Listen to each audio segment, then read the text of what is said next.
Have you ever admired someone for their incredible wisdom only to watch in disbelief as they made the most foolish decisions of their life?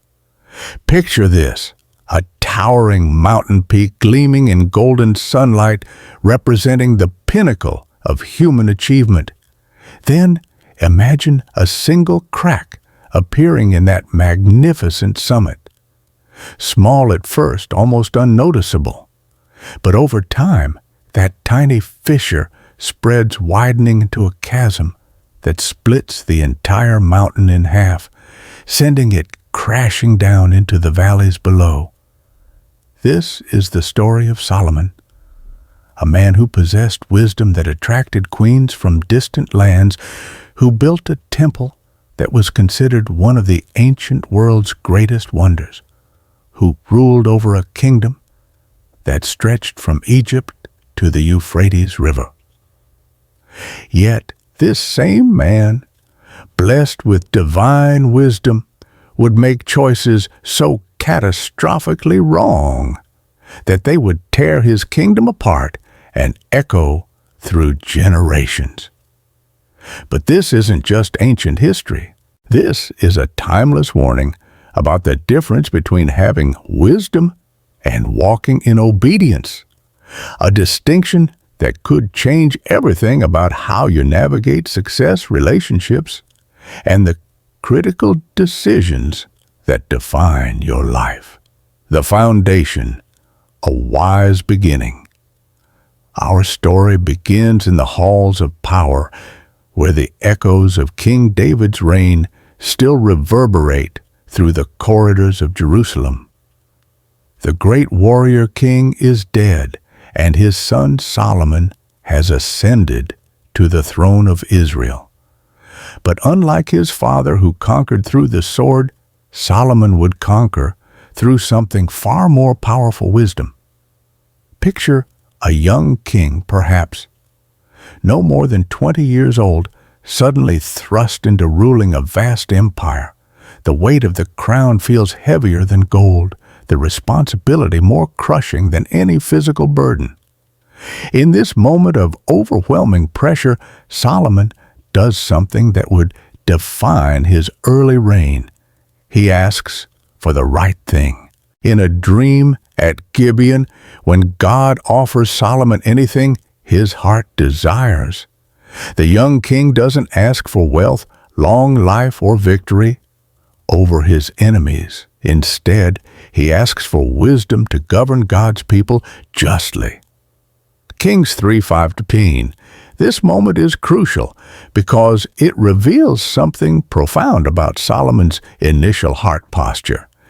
He understood that leadership wasn't about personal gain, but about serving others well. God's response is immediate and generous. Not only does he grant Solomon unparalleled wisdom, but he also promises wealth and honor beyond measure, on one condition: if Solomon walks in obedience to God's ways.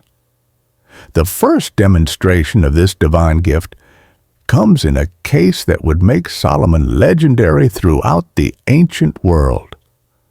Two women stand before the king, both claiming to be the mother of the same infant. One baby has died in the night, and each woman insists the living child is hers. There are no witnesses, no evidence, no way to determine the truth through conventional means. But Solomon sees what others cannot.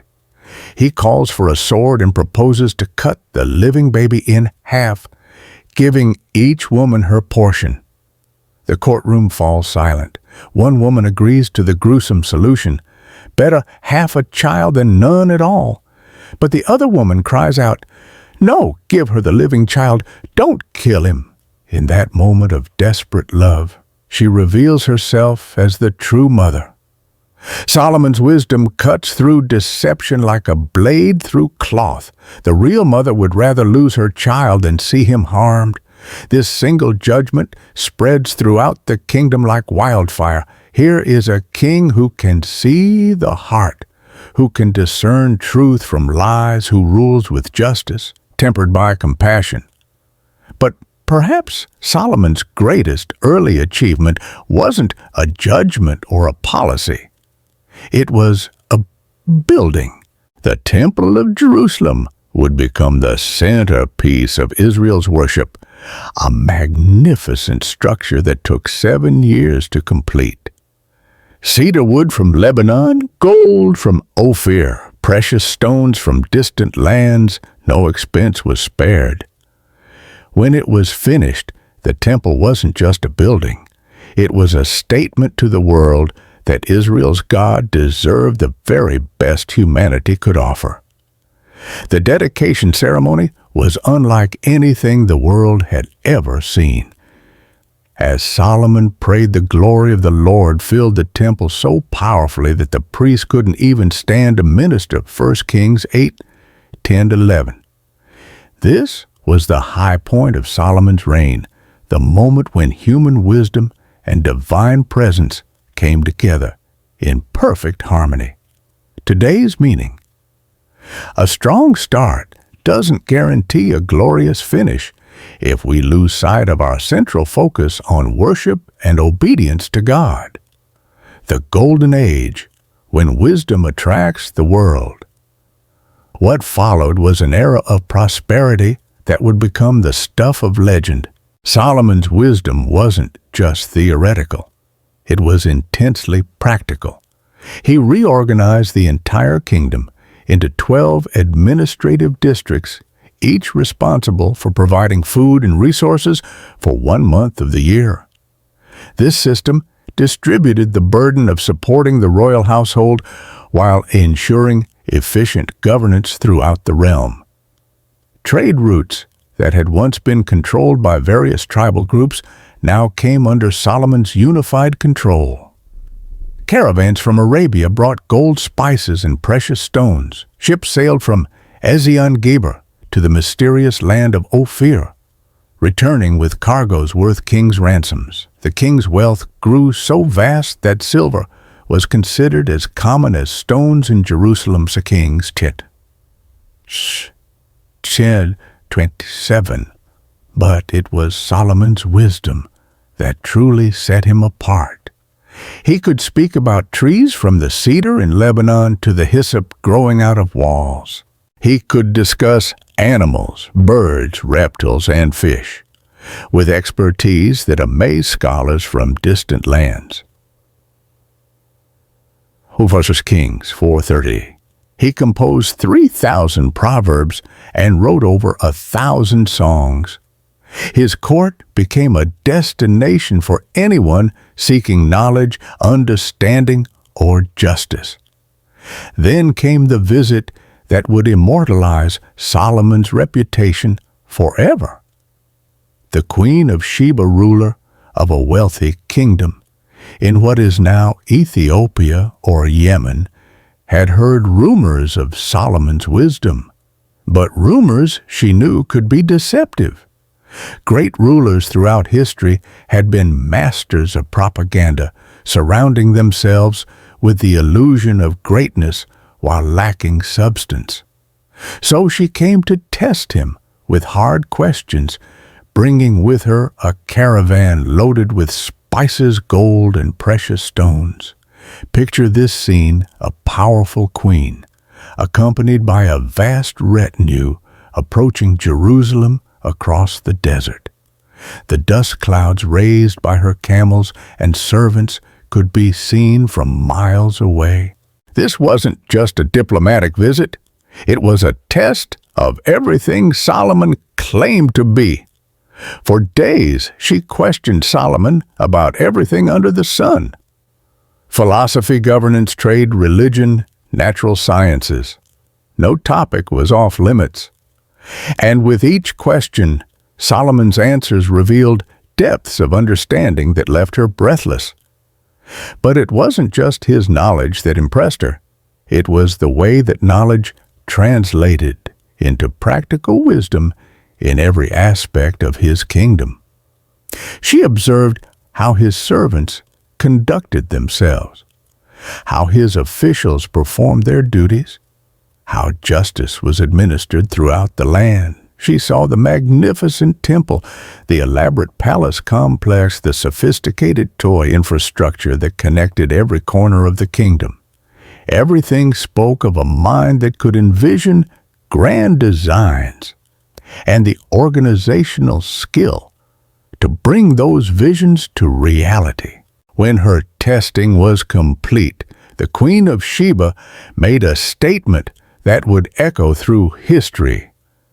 The report I heard in my own country about your achievements and your wisdoms is true. But I did not believe these things until I came and saw with my own eyes. Indeed, not even half was told me. In wisdom and wealth, you have far exceeded the report I heard. 1 Kings 10, 6-7.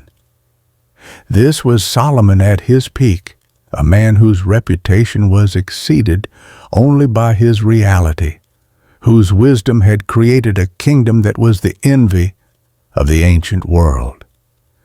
Leaders from every nation sought audience with him, bringing gifts and tribute. Israel had become the center of international trade diplomacy and learning.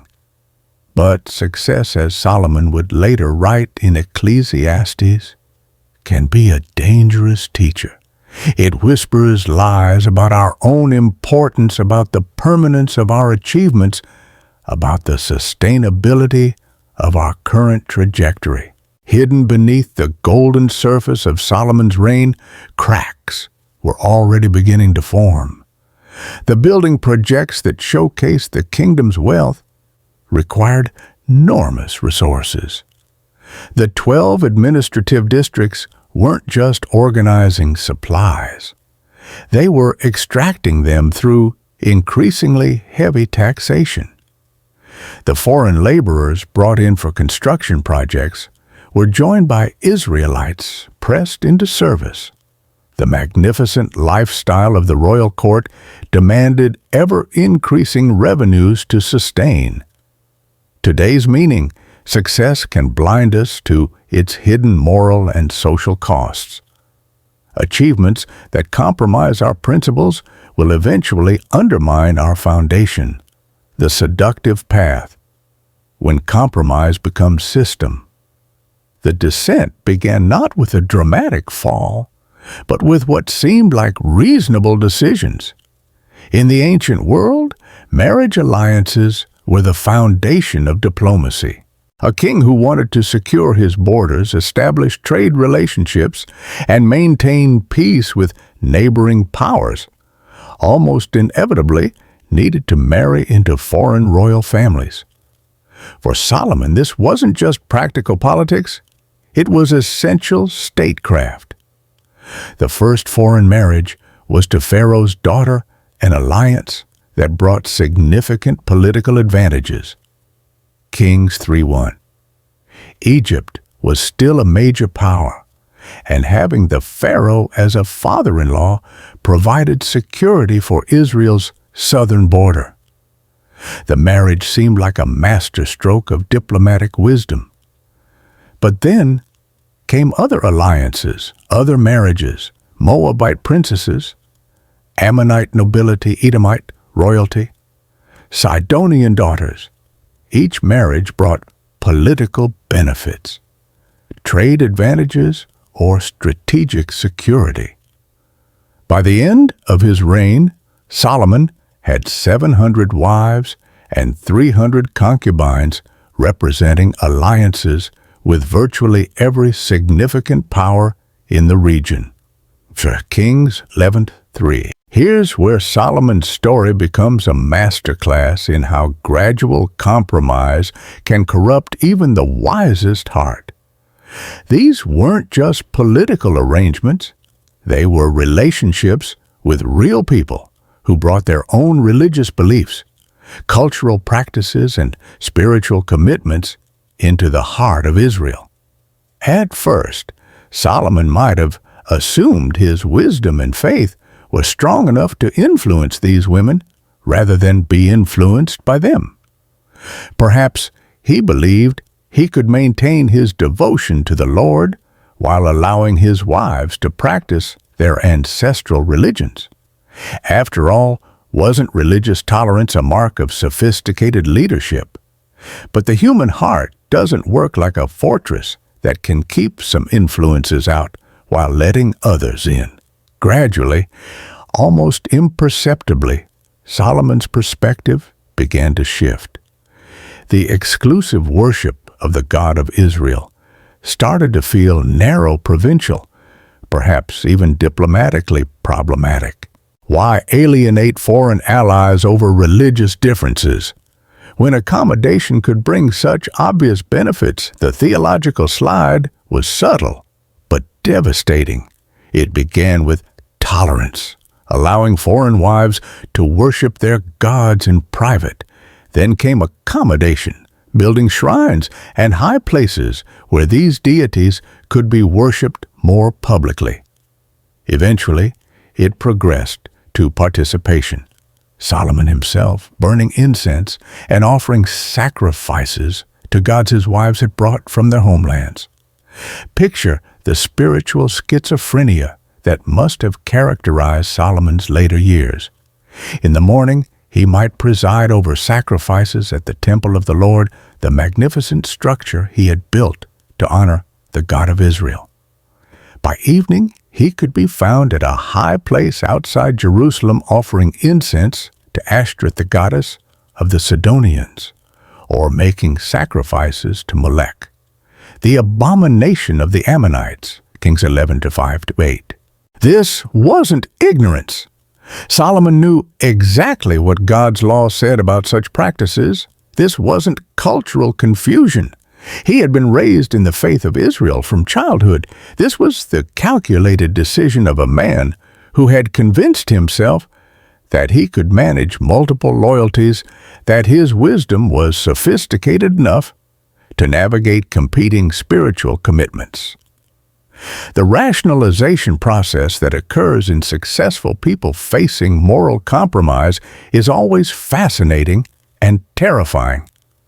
Solomon likely told himself that these religious observances were purely ceremonial, political necessities that didn't reflect his true beliefs.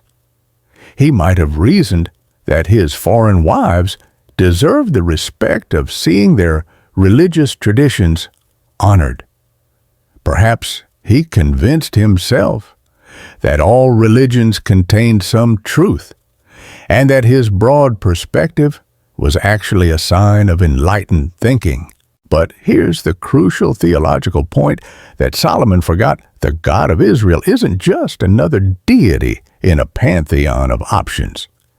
He is the creator of all things, the one who demands exclusive worship not out of petty jealousy, but because he alone is worthy of ultimate allegiance. When Solomon began treating the Lord as one God among many, he fundamentally misunderstood the nature of the being who had granted him his wisdom in the first place. Today's meaning: modern idols, power, achievement, pleasure, personal brand, are often more subtle than ancient ones, but just as destructive when they compete with our ultimate loyalty to God. The warning signs.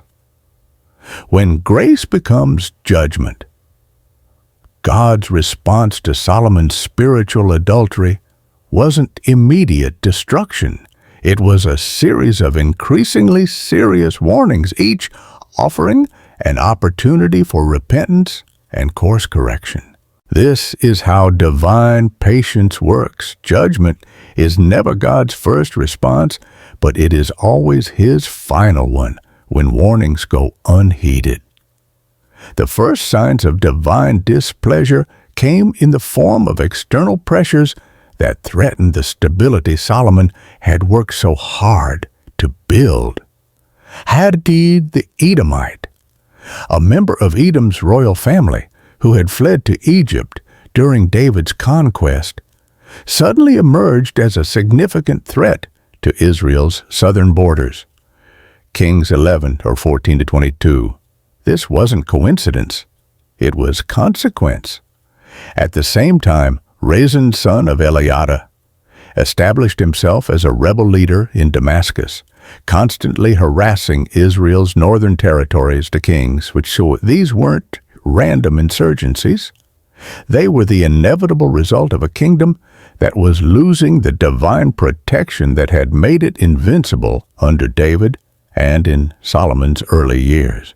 But the most dramatic warning came through a prophet named Ahijah, who confronted one of Solomon's officials named Jeroboam in a scene that reads like political theater, designed to shock Solomon into recognition of what was at stake. Kings 11:29-39. Picture this encounter. Jeroboam, a capable administrator who had been put in charge of forced labor from the northern tribes, is walking alone on a road outside Jerusalem. Suddenly, the prophet Ahijah appears wearing a new cloak. Without explanation, Ahijah tears the garment into 12 pieces and hands 10 of them to the astonished official. "Take 10 pieces for yourself," Ahijah declares. "For this is what the Lord, the God of Israel, says. See, I am going to tear the kingdom out of Solomon's hand and give you 10 tribes. But for the sake of my servant David and the city of Jerusalem, which I have chosen out of all the tribes of Israel, he will have 1 tribe." The symbolism is unmistakable. The torn cloak represents the coming division of Solomon's kingdom. The 10 pieces given to Jeroboam represent the 10 northern tribes that would be torn away from Davidic rule. The 2 pieces remaining represent Judah and Benjamin, which would stay loyal to Solomon's son for the sake of God's covenant with David. But notice the conditional language in Ahijah's prophecy. This isn't an arbitrary divine decision. It's the inevitable consequence of Solomon's spiritual apostasy. "I will do this because they have forsaken me and worshipped Ashtoreth, the goddess of the Sidonians, Chemosh, the god of the Moabites, and Molech, the god of the Ammonites, and have not walked in obedience to me, nor done what is right in my eyes, nor kept my decrees and laws as David Solomon's father did." Kings 11:33. The contrast with David is particularly striking. David, despite his moral failures, always returned to wholehearted devotion to the Lord. His adultery with Bathsheba and the murder of Uriah were serious sins, but they were exceptions to a pattern of faithfulness, not expressions of a fundamental shift in loyalty.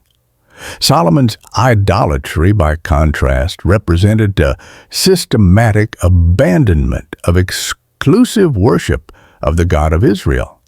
Even in judgment, yet, however, God's mercy is evident. The kingdom wouldn't be torn away during Solomon's lifetime, but after his death. This gave Solomon time to repent, to reverse course, to return to the exclusive worship that had characterized his early reign. The warning was clear, the consequence was explained, but the door to restoration remained open. Today's meaning: God warns before he judges. Our freedom always comes with responsibility for the consequences of our choices. The bitter harvest. How leadership failures multiply. Solomon died, but his choices lived on. This is perhaps the most sobering aspect of his story, the way individual decisions can echo through generations, affecting people who had no voice in making them. Leadership always has consequences beyond the leader. Solomon's son, Rehoboam, inherited not just a throne, but a kingdom seething with resentment. The heavy taxation, The forced labor, the increasing gulf between the magnificent royal lifestyle and the struggles of ordinary citizens, all of this had created a powder keg of discontent that would explode at the first opportunity. That opportunity came when representatives from the northern tribes approached the new king with what seemed like a reasonable request. "Your father put a heavy yoke on us, but now lighten the harsh labor and the heavy yoke he put on us, and we will serve you." 1 Kings 12:4. They weren't asking for revolution. They were asking for reform. They weren't demanding independence. They were requesting reasonable governance. Rehoboam faced a choice that would determine the future of his kingdom. His older advisors, men who had served during Solomon's reign and understood the mounting pressures, urged moderation. "If today you will be a servant to these people and serve them and give them a favorable answer, they will always be your servants." 1 Kings 12:7. But the young king rejected this counsel in favor of advice from his contemporaries, men who had grown up in the luxury of Solomon's court and had no understanding of the burdens common people faced. Their recommendation was disastrously tone-deaf. "My little finger is thicker than my father's waist. My father laid on you a heavy yoke. I will make it even heavier. My father scourged you with whips. I will scourge you with scorpions." 1 Kings 12:10-11. The northern tribe's response was swift and decisive. "What share do we have in David? What part in Jesse's son? To your tents, Israel, look after your own house, David." 1 Kings 12. The united kingdom that David had forged and Solomon had ruled was torn apart in a single day. But the tragedy didn't end with political division. Jeroboam, now king of the northern tribes, faced a strategic problem. If his people continued to go to Jerusalem to worship at the temple, their hearts might eventually return to the house of David. His solution was religiously catastrophic. He set up golden calves at Bethel and Dan, telling the people, "It is too much for you to go up to Jerusalem. Here are your gods, Israel, who brought you up out of Egypt."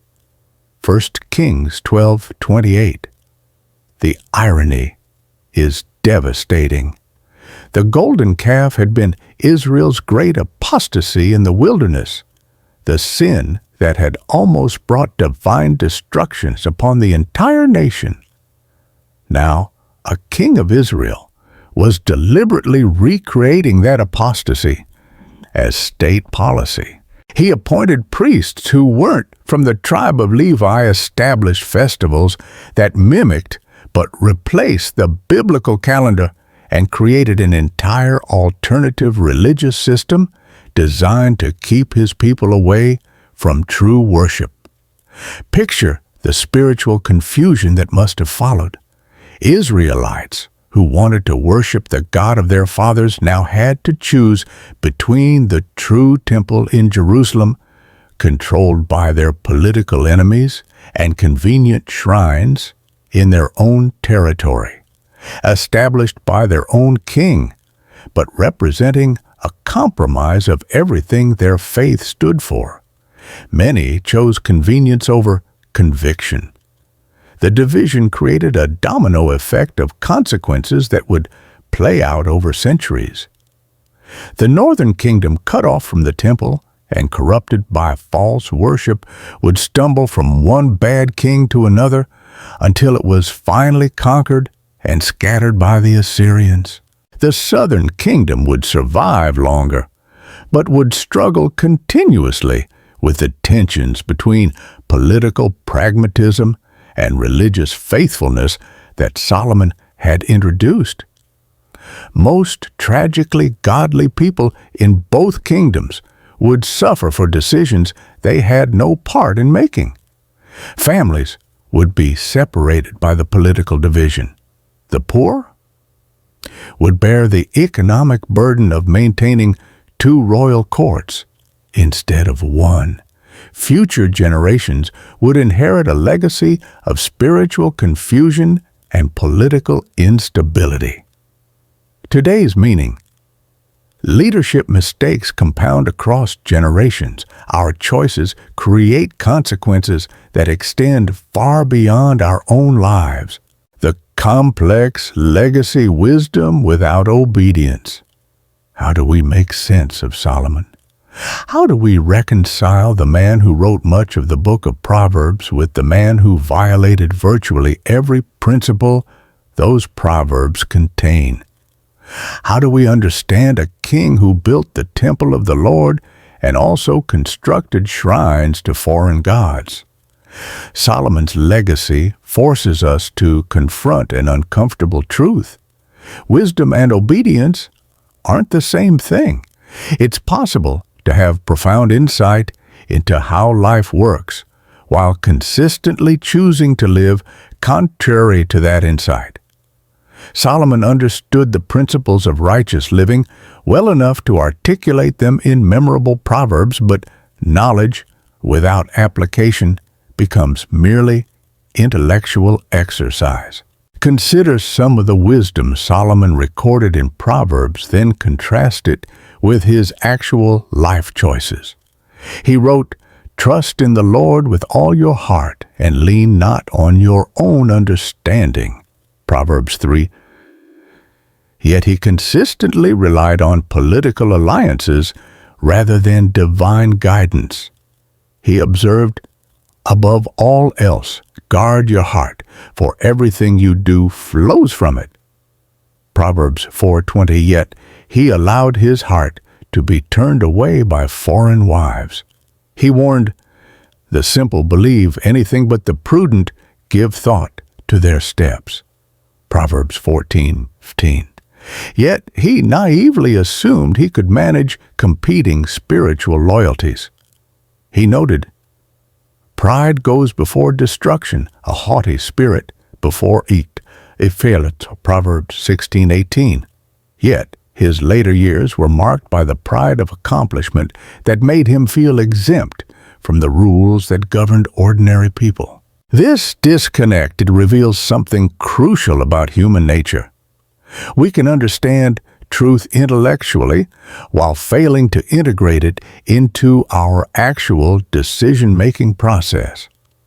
Solomon's wisdom was real. His proverbs remain relevant and helpful thousands of years later. But wisdom without the humility that leads to obedience becomes a dangerous tool that can justify almost any compromise. The book of Ecclesiastes, also attributed to Solomon, reads like the journal of a man who had tried everything life had to offer and found it ultimately empty. Meaningless, utterly meaningless. Everything is meaningless. Ecclesiastes 1:2. This isn't the cynicism of someone who never achieved anything. It's the disillusionment of someone who achieved everything and discovered that achievement without righteousness leaves the soul empty. Yet, even in Ecclesiastes, glimpses of Solomon's original wisdom shine through. The book's conclusion brings us back to what matters most. Now all has been heard. Here is the conclusion of the matter. Fear God and keep His commandments, for this is the duty of all mankind. For God will bring every deed into judgment, including every hidden thing, whether it is good or evil. Ecclesiastes 12:13-14. It's as if Solomon, looking back on his life from the vantage point of experience, wanted to warn future generations. Don't make my mistake. Don't think that wisdom can substitute for obedience. Don't assume that success gives you permission to compromise your fundamental commitments. Today's meaning? Wisdom without obedience is incomplete. True legacy requires both understanding truth and consistently living it out. Lessons for modern leaders avoiding Solomon's traps. Solomon's story isn't just ancient history. It's a mirror that reflects the temptations and challenges faced by anyone in a position of influence today. Whether you're leading a family, managing a team, running a business, or serving in ministry, Solomon's Rise and Fall offers crucial insights for navigating success without losing your soul. The temptation of incremental compromise. Modern leaders face the same gradual slide that destroyed Solomon. It rarely starts with dramatic moral failures. It begins with small accommodations that seem reasonable at the time. A business leader might begin by slightly inflating numbers to meet investor expectations. A pastor might start avoiding controversial biblical topics to maintain numerical growth. A parent might begin compromising family values to avoid conflict with teenage children. Each compromise makes the next one easier. Each accommodation establishes a new baseline of acceptability. Before long, you're somewhere you never intended to go, doing things you once would have condemned, justifying behaviors that your earlier self would have found unthinkable. Solomon's marriage alliances teach us that we can't compartmentalize our values. The political was personal, the personal was spiritual, and the spiritual affected everything else. In our interconnected lives, there are no neutral zones where our core commitments don't apply. The seduction of success. Success is perhaps the most dangerous test of character because it feels so much like blessing. When things are going well, when resources are abundant, when recognition is flowing, it's easy to assume that God approves of our methods and that our current trajectory is sustainable indefinitely. Solomon's prosperity convinced him that he could handle influences that would have destroyed a lesser man. His wisdom made him confident that he could navigate competing loyalties without losing his way. His achievements created a sense of invincibility that made divine warnings seem irrelevant. Modern leaders must recognize that success can insulate us from feedback, surround us with people who tell us what we want to hear, and create an echo chamber where our own voice sounds like wisdom, even when it's leading us astray. The higher we rise, the more intentional we must become about seeking truth-telling voices and maintaining accountability structures. The cost of leadership isolation. Solomon's later years seem marked by increasing isolation from the people he ruled. The magnificent palace complex, the elaborate court ceremonies, the foreign wives and their customs, all of this created distance between the king and ordinary Israelites. He lost touch with the burden his policies were placing on common people. Leadership naturally creates some separation.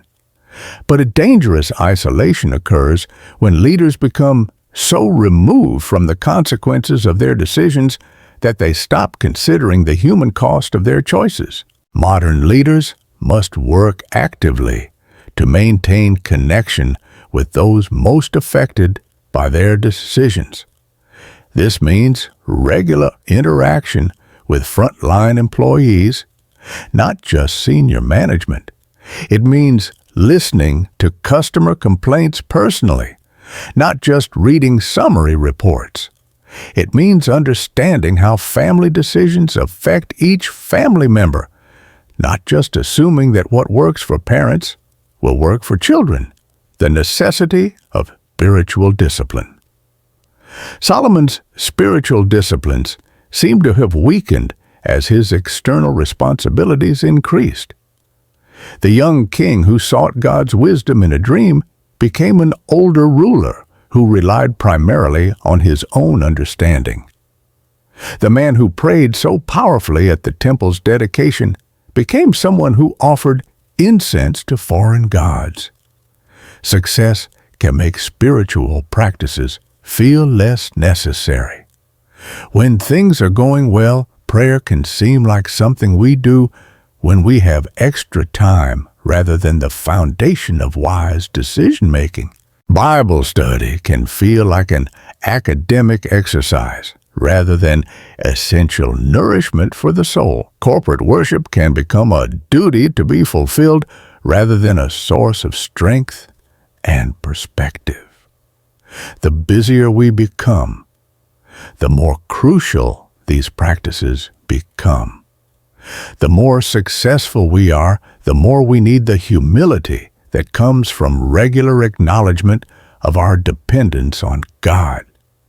The more complex our decisions become, the more we need the wisdom that comes from saturating our thinking with biblical truth, building accountability systems. Solomon's tragedy might have been prevented if he had maintained strong accountability relationships, but success often erodes the accountability structures that helped create that success in the first place. When we're doing well, advice can feel like interference. When we're recognized as experts, questions can feel like challenges to our competence. Effective accountability requires intentional cultivation of relationships with people who have both the wisdom to recognize problems and the courage to speak truth even when it's uncomfortable. These relationships must be established before they're needed, because it's almost impossible to create them in the midst of crisis. This means surrounding yourself with people who share your fundamental values, but aren't dependent on you for their security. It means creating regular opportunities for honest assessment of your decisions and their consequences. It means empowering others to speak into your life even when, especially when, you don't want to hear what they have to say. Today's meaning: personal integrity requires systematic attention to spiritual disciplines, accountability, relationships, and regular evaluation of whether our practices align with our stated values. Common misconceptions. Clearing up the confusion. Solomon's story raises questions that have troubled readers for thousands of years. Let's address some of the most common misconceptions and concerns. If God gave Solomon wisdom, why did he still... This question misunderstands both the nature of divine gifts and human responsibility. God's gifts don't override human choice. They enhance human capacity. Solomon received the ability to discern truth and make wise decisions, but he retained the freedom to ignore his own discernment and choose foolishly. Wisdom isn't a magical protection against bad choices. It's a tool that must be consistently applied. Solomon knew better. His Proverbs prove that he understood the principles of righteous living, but knowledge without obedience becomes condemnation rather than blessing.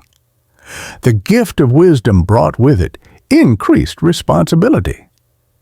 Because Solomon knew more clearly what was right, his failures carried greater weight. This is why James warns, "Not many of you should become teachers, my fellow believers, because you know that we who teach will be judged more strictly." James 3:1. Doesn't success prove God's approval? This is perhaps the most dangerous misconception in Solomon's story. The prosperity of his early reign did reflect divine blessing, But continued prosperity doesn't necessarily indicate continued approval. God's patience allows consequences to develop gradually, giving opportunities for repentance before judgment falls.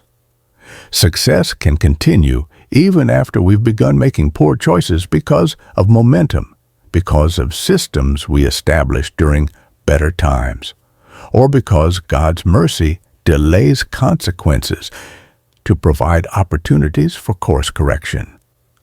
The fact that something is working in the short term doesn't prove it's sustainable or right in the long term. Moreover, success must be evaluated by the right metrics. Solomon's kingdom was economically prosperous but spiritually compromised.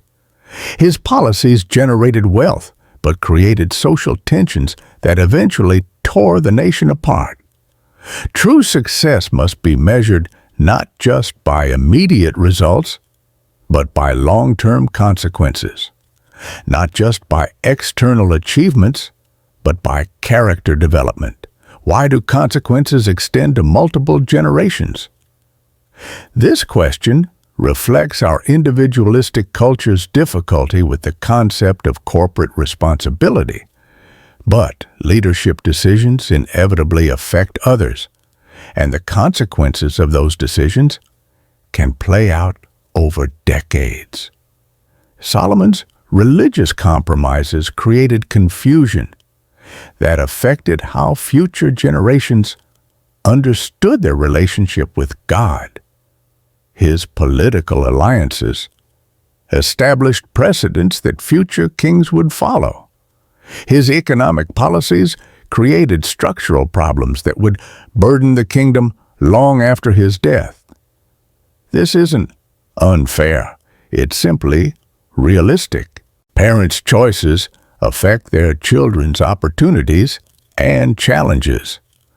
Leaders' decisions create the environment in which future leaders must operate.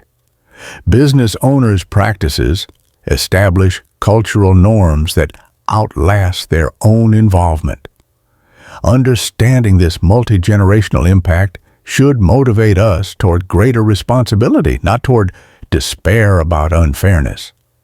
We have the opportunity to leave positive legacies just as surely as negative ones. The same dynamics that can transmit problems across generations can also transmit blessings, the enduring message. How to keep your heart when you're on top. Solomon's story ultimately asks one crucial question. How do you maintain faithfulness when you have every reason to think you don't need to? How do you preserve humility when everyone is telling you how wise you are?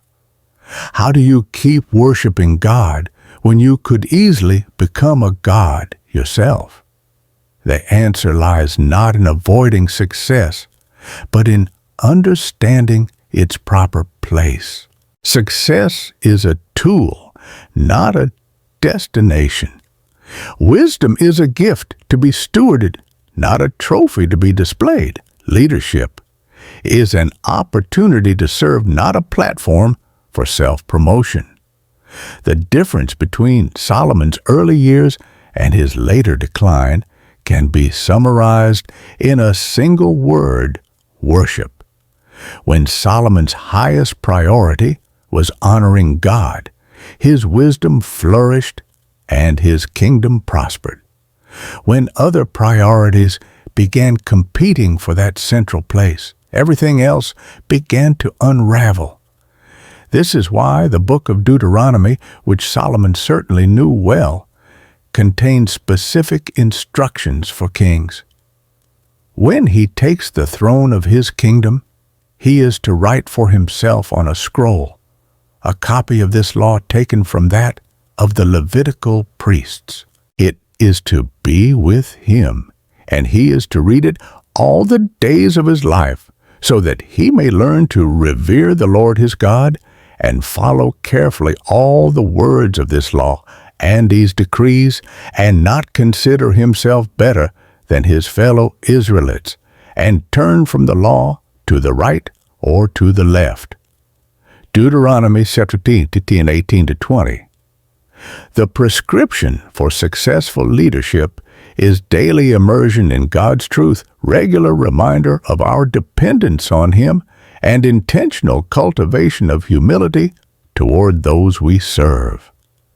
These practices don't guarantee perfect decisions, but they create the conditions where wisdom can flourish and where course corrections can happen before small compromises become massive failures. Solomon's legacy is ultimately one of warning and hope. The warning is clear. No amount of wisdom, success, or divine blessing makes us immune to the consequences of disobedience. The hope is equally clear. God's desire is not to condemn us, but to guide us toward decisions that bring blessing to ourselves and others. The question Solomon's story leaves us with isn't whether we'll face temptations to compromise. We will. It's not whether success will bring challenges to our character. It will. The question is whether we'll learn from Solomon's example in time to make different choices. Will we recognize that wisdom without obedience is ultimately foolishness?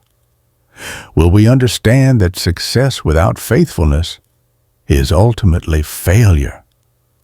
Will we realize that building impressive legacies means nothing if we lose our souls in the process? Solomon started well. He received incredible gifts, built amazing things, and achieved remarkable success. But his ending tells a different story of opportunities wasted, relationships broken, and a kingdom divided. Your story is still being written. The choices you make today about worship, about compromise, about what you'll allow to compete with your ultimate loyalties. These choices are determining not just your own future, but the inheritance you'll leave for those who come after you. The mountain peak of success gleams golden in the sunlight. But remember, even the smallest crack can eventually bring down the mightiest mountain. Guard your heart. Maintain your worship and choose faithfulness over convenience. Because in the end, how you finish matters more than how you start, and what you worship determines everything else about how you live. The choice is yours. What will your legacy be?